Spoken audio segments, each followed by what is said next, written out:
비염, 만성비염, 비후성비염 낫지 않게 관리하라. 기존 처치의 말씀이십니다. 낫게 치료하십시오. 비비암 비비탕이 말씀드립니다. 기존 처치에서 비후성비염에 대한 복잡 다양한 견해가 피력되고 있습니다. 그러나 최종적인 결론은 비후성비염은 낫지 않는다입니다. 그러기에 어쩔 수 없이 비후성비염은 한번 발생하면 낫지 않게 관리해야 한다라고 말씀하십니다. 비비암 비비탕은 말씀드립니다.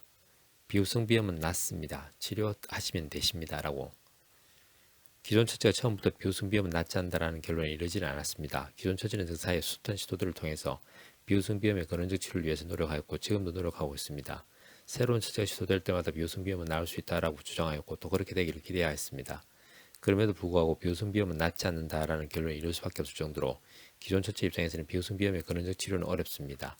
물론 기존 처치는 지금의 노력에 안주하지 않고 새로운 시도들을 끊임없이 경중할 것으로 기대합니다.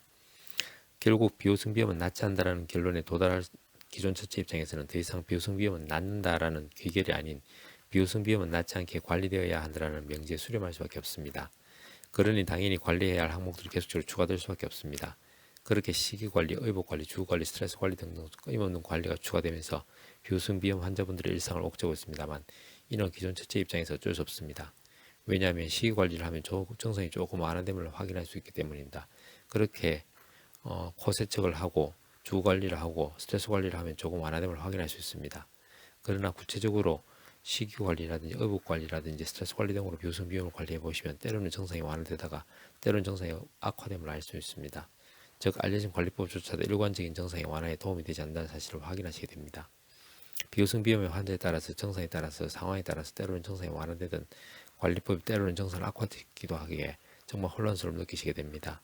결론적으로 기존 처치 입장에서는 비후성비염은 나을 수 없다라고 그래서 관리되어야 한다. 그러나 관리조차도 정상의 완화와 악화를 반복하기에 관리법을 바꿔가면서 관리하라라고 말씀드릴 수밖에 없습니다. 그러나 비후성비염은 낫습니다. 따라서 복잡하고 다양한 기존 처치의 관리법에 너무 신경 쓰지 마십시오. 오직 비비암 비비탕의 복용만으로 근원적 치료를 도와드리니 일상을 그대로 영위하십시오. 한의학은 과학입니다. 한의학은 철학입니다.